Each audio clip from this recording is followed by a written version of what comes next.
to be doing a walk around video around my Genesis Coupe 3.8 BK2. So for the modification list, it's not that big as I just got the car recently and I haven't had much time to add more modifications.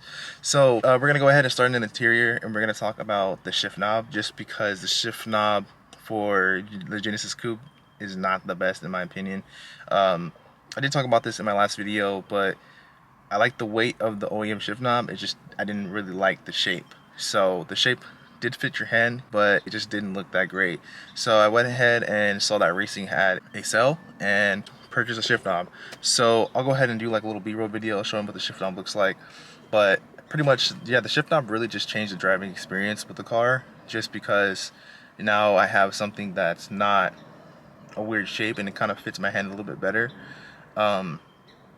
So for the Racing shift knob, as you guys can see, I went with the red one, and to be honest with you, even though it was red, the price was great, so I got it for around 70 bucks. Forgot the exact reason why it was so cheap. The shift knob originally was, I believe, like, I think it's usually between 120 and 140. We're gonna go ahead and go out to the outside, and we're gonna talk about the first modification that I decided to do, and this was the lowering springs. So for me personally, I really just hated the way that the car looked, because I don't know, it just came from the factory looking like a monster truck. So when I had the OEM springs, it was a 4-finger gap.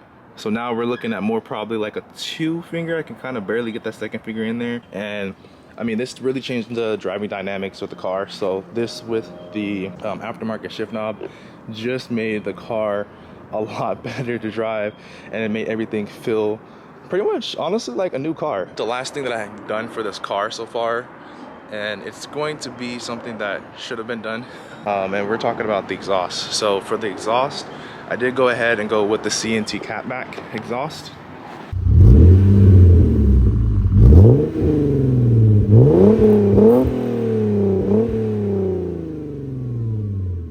So the CNC catback, in my opinion, it comes quieter, more quiet than you would like it. It sounds a little bit louder than factory, but for me, that was just something that I couldn't do. So I decided to pretty much cut the resonator off, and I'll go ahead and show you the big ass resonator that's on the car. So once you do the resonator delete, there is going to pretty much be a difference in the tone. So I'll go ahead and show you what this resonator looks like, and then I'll finish what I was talking about. So, god damn, this is the big ass resonator that was on the car. This is probably a good 20, maybe 30 pounds. I do have an issue with the car now, which would be the rattling of the exhaust. So I don't really hear the rattling part a lot, but when I was doing the video today, or actually I was doing an exhaust video. I was going to drop the exhaust video sometime last week, but then I had to get the car checked just to make sure it was fine. But for some reason, the right exhaust pipe is rattling. If I'm sitting on idle, it is noticeable. I did have my brother come up to me. It's like, hey, there's something wrong with your exhaust. So obviously, you know, I did, you know, get it checked by somebody at an exhaust shop. So what they told me was that there's nothing pretty much wrong with the exhaust. Because I recently got a resonator delete done, so I was thinking it was probably something to do with the resonator delete. Maybe it was hitting something, maybe it wasn't, who knows. So then I pretty much went to the exhaust shop. They told me no, it's not the resonator, it has something to do with the muffler. So I'm thinking that maybe the exhaust is like hitting something on the car, and that's causing it to rattle, because it's not on the left side, it's only on the right side. And to be honest with you, I just want my car to be sounding good.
boys, so we're going to go ahead and hop on the freeway real fast, and pretty much I'm going to go ahead and show you guys what this exhaust sounds like.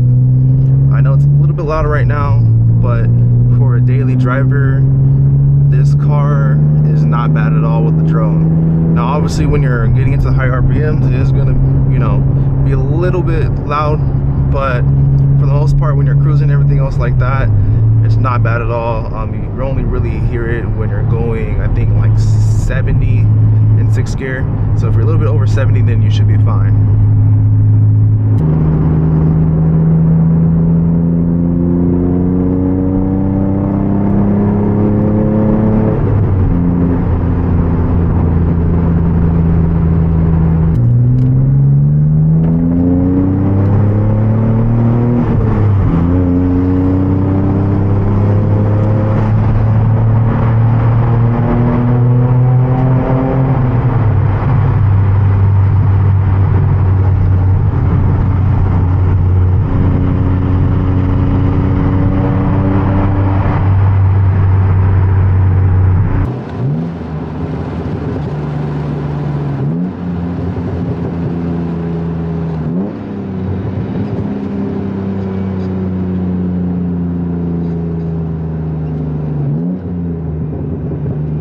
On every downshift. So yeah, I mean, I think you need to be at least over 3,000 RPMs to be doing the burbles and the pops and stuff like that.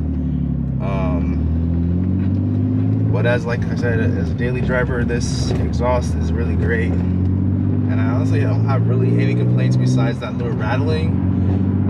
But like, you can't really even hear it until, you know, you're listening to that at idle. So if you're at idle, you're definitely gonna hear it, but you have to be outside of the car as well. Ooh, see California roads, fuck. All right, y'all, so we're editing the video right now, and I'm gonna let you guys know what's going on with the exhaust. So with the exhaust, I did get the leaks fixed, and for the most part I got like 80 to 90% of the metal clanking or rattling noise away, so that's good.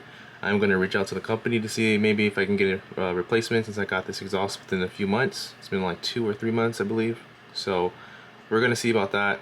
If we're not able to get that fixed, then we're just going to eventually get a single exit ISR racing exhaust. So like I said, we'll see what happens, and hopefully they're able to send me out that part.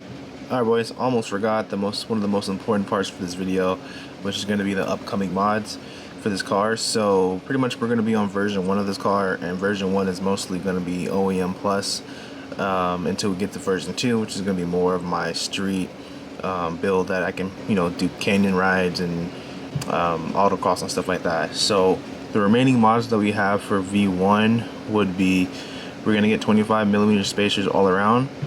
We're going to pretty much get entire aero, so we're going to get front lip, side skirts, rear diffuser. We're also going to get tint as well, possibly doing the Audi taillight mod, but that's pretty much it for V1. V2 is mostly going to be pretty much getting things like coilovers, getting a new set of wheels with some meaty tires. We're going to get debating on keeping the wing or getting like a bigger wing, something like that, and just making it more aggressive as possible.